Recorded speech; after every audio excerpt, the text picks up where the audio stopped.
Welcome to Nutrition 101, Eating for Wellness for Forever. So this is the actionable summary of over 10 years of study. That means both degrees in nutrition and health sciences, and that means working with some of the brightest minds when it comes to nutritional research. And then this is the summary of working with over 1,500 patients in my clinic and helping them to get their lives under control, to get their nutrition under control. And I think that's where the real beauty of this framework and how I approach nutrition is. It's a combination of not just, book smarts and knowledge, but also actionable stuff that you can do every single day to be healthy and to live a healthier life. And in the end, that's what matters. Being able to do something consistently for a long period of time is how you make changes. And I'm going to give you the framework for how I think about nutrition, but how you can actually take action every day. So first, I want to kind of just point out that there's a big difference between a therapeutic diet and what we're talking about here, which is a wellness approach. This wellness approach is something that you can do for the rest of your life. Your kids can do it. You can show this to your friends and family, and they can do this, and they're going to live just a healthier, better life. Now, at some points and in some people's programs, we've probably already talked about this if you're a patient of mine, but we have to take a therapeutic approach at times when it comes to nutrition. That means that we have to get a lot more strict for certain conditions for certain periods of time. Doesn't mean it's for forever, but there is a difference between a therapeutic and a wellness approach, and that's going to be the amount of restrictions that we place on what and how you're eating. So just keep that in mind, that with this wellness approach, it's a little bit more relaxed and flexible than a therapeutic approach. And we're focusing on what you can do for the rest of your life to really live a healthy life and not be like most Americans, because most Americans are pretty metabolically unhealthy. So let's jump into it. So today's agenda, we're going to talk about the when you should eat. We're going to talk about what you should eat, how much you should eat, and why you should be eating this way. Now, I think this is probably one of the most elegant statements when it comes to summarizing nutritional research into something that's actionable. I know this sounds simple. I'm going to break all this down, and it's going to make more sense, and it's going to not sound so simple, but it's going to really be applicable to your life. This is from Greg Glassman. He's the head CrossFit dude, and this statement, gosh, I heard this like in the early 2000s. So CrossFit's a huge organization, and they've used this approach for their athletes and gym members for forever. I think it's really elegant, though, because it does break down nutritional science and research, which, if you kind of listen to the news and to the mainstream media, they make it seem so confusing that they make nutrition as a whole just overly complex, when in the end it's really not. There's just hundreds of fad diets, all these crazy diet books and all these crazy diet and nutrition documentaries. And, what this statement does is it kind of brings us back to what I call evolutionary biology. If you look at how humans have lived and eaten for the last, 200,000 years, this statement pretty much sums that up in two short sentences. So we have to kind of look at history and understand that, humans have been around the earth for a couple 100,000 years, and this is pretty much how they ate. And if we stick to what our body evolved to eat and how it evolved to eat, then we're going to be much healthier than if we try to do some other crazy fad diet or just eat the standard American diet, which is just a bunch of junk. So what you want to do, you want to eat meat and vegetables, nuts and seeds, some fruit, little starch, and no sugar. You want to keep intake levels so that they'll support exercise but not body fat. Super elegant way to summarize nutritional research. But let's jump into what we can control, because nutrition is one of those things that it affects like 80% of our health. It's so essential to living a healthy and an optimized life. And we have complete control over what we eat, how much we eat, and the timing of the foods we eat. In nutritional research, we have kind of fancy names to describe the foods we eat, how much we eat, and the timing of when we eat them. So the foods we eat, we would call that dietary restriction. That means we can add or subtract, specific macronutrients. We can add or subtract sugar or carbohydrates or fats or proteins, right? We can restrict our diet in some way. We can control how much we eat. That would be caloric restriction, the amount of calories we eat. We can restrict them, or we can have an excess of calories. And then we can look at this from like a time restriction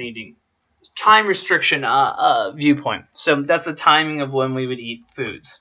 So these are the 3 levers of nutrition, and these are the 3 areas that we can control when it comes to our nutrition. Now, there's a great quote by this gentleman, Zig Ziglar. He was a really well-known motivational speaker and business speaker, and he said something to the tune of, "I've never seen someone accidentally eat something." Right? We all consciously eat the foods that we eat. We might kind of unconsciously eat them because they're there, but in the end, we choose to eat all of the foods we eat. No one's forcing the foods we eat down our throat. So we have a lot of control over what we eat, and our goal is to always be pulling one of these levers of nutrition. Again, the levers are the foods we eat, how much we eat, and when we eat them. Right? Goal is to always pull on one of these levers. Sometimes we'll pull 2, and occasionally, therapeutically, we'll pull on all 3 for fasting or a specific therapeutic nutritional eating plan. So if I could give you the one simple piece of nutritional and dietary advice right now, look, the easiest thing you can do is limit your eating to a window of a specific period of time. We're going to talk about why you should do that and what that looks like in a couple slides, but it's the easiest thing you can do that can have the greatest impact on your health. And in the end, that's my whole goal here, right, is to keep you healthy for as long as possible so that you can do all the things you want to do and not have your health get in the way. So the simplest thing you can do is compress your eating window. When we compress our eating window, it does a lot. There's a lot of really positive benefits that happen, right? We can control our blood sugar levels, which unregulated blood sugar levels is, we call that diabetes. There can be type 2 diabetes or type 1 diabetes. Type 2 diabetes is simply a lifestyle issue because that's when your blood sugar just gets out of control and stays out of control based on the food that you eat. It's completely preventable, completely reversible. And by compressing our eating window, we can really affect our blood sugar levels. We can help to keep them lower for longer periods of time. Compressing our eating window also helps lose weight. Who doesn't want to lose weight? It also helps you lose fat. Who doesn't want to lose fat? Helps your heart function. Who doesn't want a better heart? It's the #1 cause of death in America, right? And it can also help enhance our aerobic capacity. That's our ability to exercise. And you can do all that without altering the food you eat or how much of those foods you eat, right? So if we just pull on this one lever of timing when we eat and the window in which we eat those foods, we can have all these amazingly positive health benefits. So what does that look like in real life? The good news is you're already doing this right now, right? You're already eating in a specific eating window.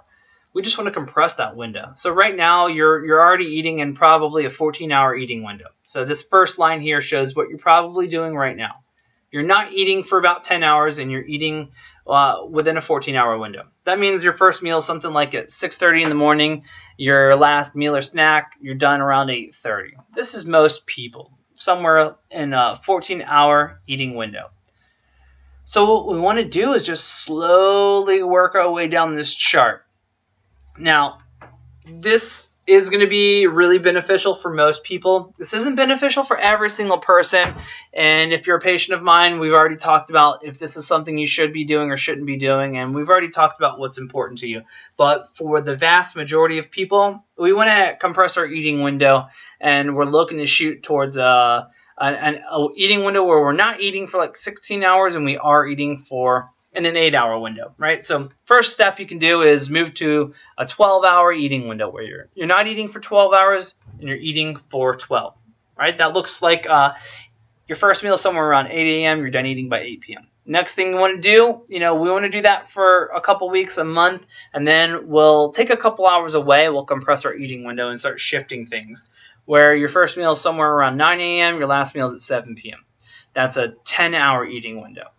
Ideally, we want to shoot towards an 8-hour eating window. So basically, you're skipping breakfast. You're eating your first meal somewhere around 11. You're done eating by like 7 p.m. This is our target goal, and for some of my advanced patients, we'll shift that towards a 6-hour eating window. It's really actually pretty easy to do. That's usually what I do, but ideally, we want to shoot towards this 8-hour eating window. You're going to have all of these health benefits once you work your way towards that. So you want to stick at each of these rungs in this ladder for like a month, let your body get used to it, and then you move on to the next rung. And once you get towards that 8-hour eating window, that's something you can just do for the rest of your life. You'll eat less calories, you'll feel more full, you'll have more energy, your blood sugar levels will be more stable, and you'll have all those other health benefits. So that's time-restricted eating, right? It's the easiest lever to pull on when it comes to nutrition. You don't have to go on some fad diet for the rest of your life. To get the most bang for the buck, you just have to eat in a shorter eating window. Here's the deal, right? We're always going to be looking for progress. We don't just need perfection. When we strive for perfection alone, we find that it gets people stuck. People don't make the progress that they need to make to actually feel better and to live a better, healthier life. Right? Perfection is what happens when people try to stick to some crazy diet and then they fall off the wagon. They have a day where they're super stressed out and they just don't eat as well as they normally would. And they're like, screw it, already fell off the wagon, might as well stay off the wagon and just, go crazy, right? We don't want to do that. That's not beneficial. It's not beneficial to you and your outcomes and your goals and your overall health. We just want to make small progress over a long period of time, and we want to do that consistently. And that's how we make changes. So if you fall off the wagon, look, your next time you eat is an opportunity to start making progress again. So don't get caught up in the perfection mindset when it comes to nutrition. Just slowly start applying these principles and try to do it every single day and look at each meal as an opportunity to apply them, and you will be much more successful than most people. And I promise you that. Again, worked with a lot of people and helped a lot of people, and the people that focus on progress and not perfection tend to be the ones that do the best for the longest period of time. So we talked about when you should eat foods. Let's talk about what you should actually eat, because this is a question I get all the time.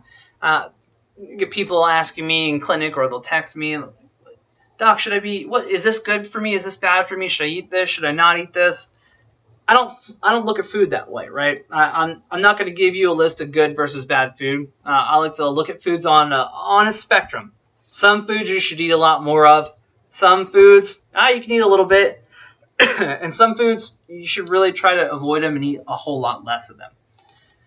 So the way that we determine this spectrum is to look at how processed a food is. And the more processed a food is, the more it moves towards that eat less spectrum.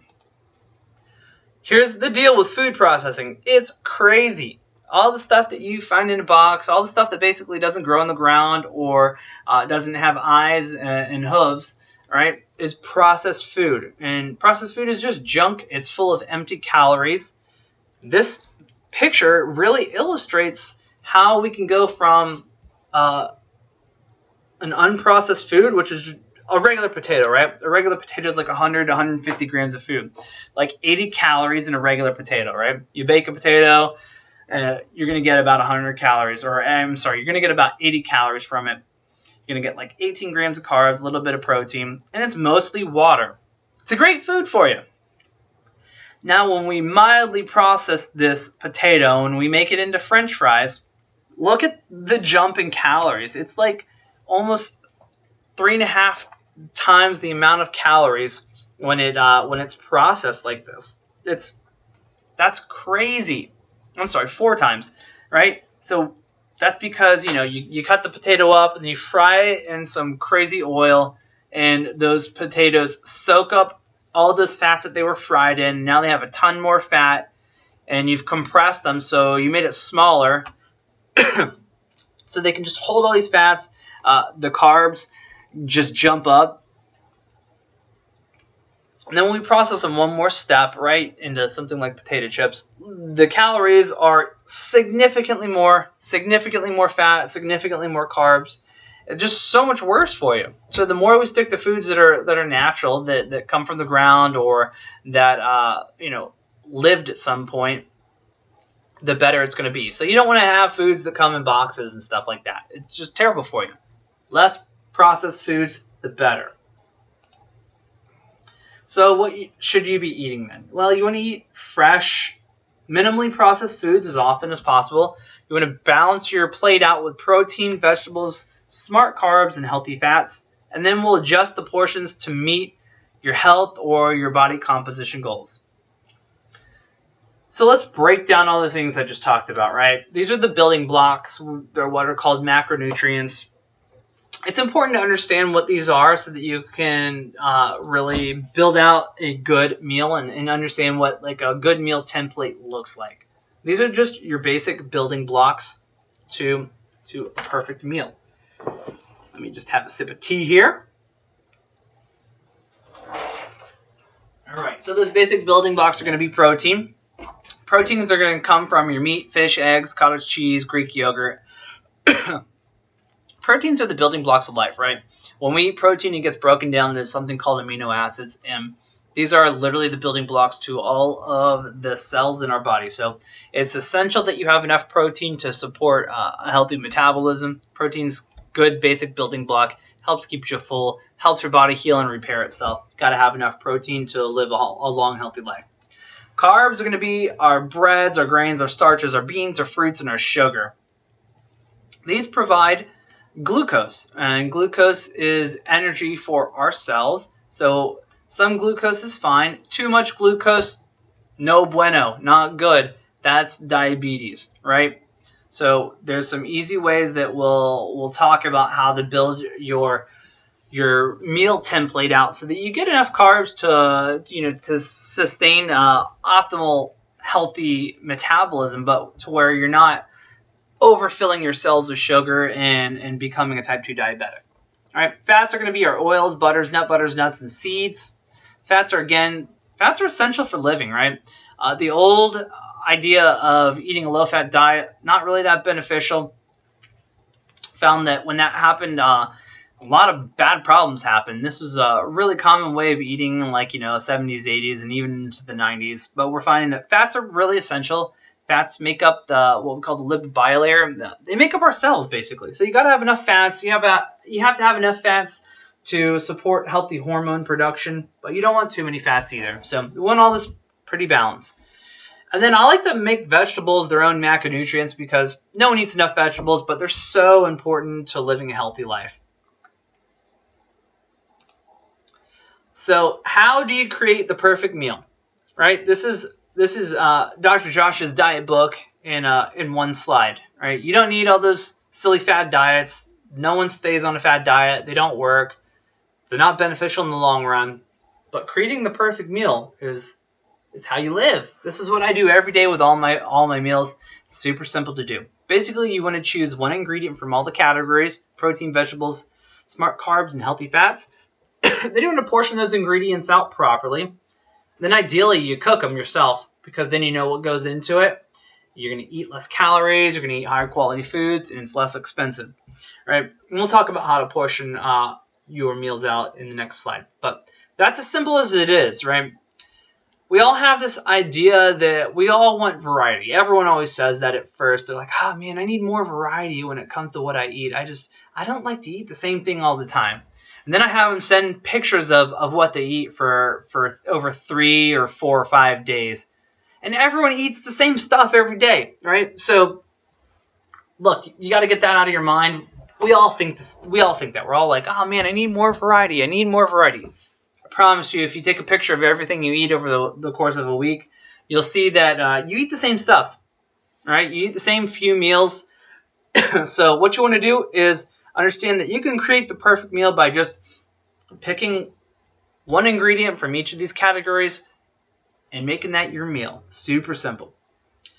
So I like to portion food out with my hands because there's no excuse then. You always have your hands with you, and they're a great measuring tool. Most people don't need to get any more specific than this. You're not trying to be a bodybuilder here and have 0.2% body fat. You're trying to live a healthy life that's optimized, and this is the easiest way you can portion out your food. So you want to measure your protein with the palm of your hand, right? 1 palm-sized portion of protein is going to be the width and thickness of the palm of your hand. This is for men. This is for women. When it comes to vegetables, you want to make a fist, right? That's 1 portion of vegetables. That's going to be like your leafy greens, any vegetables. Doesn't matter what the vegetable. That's how you portion your vegetables.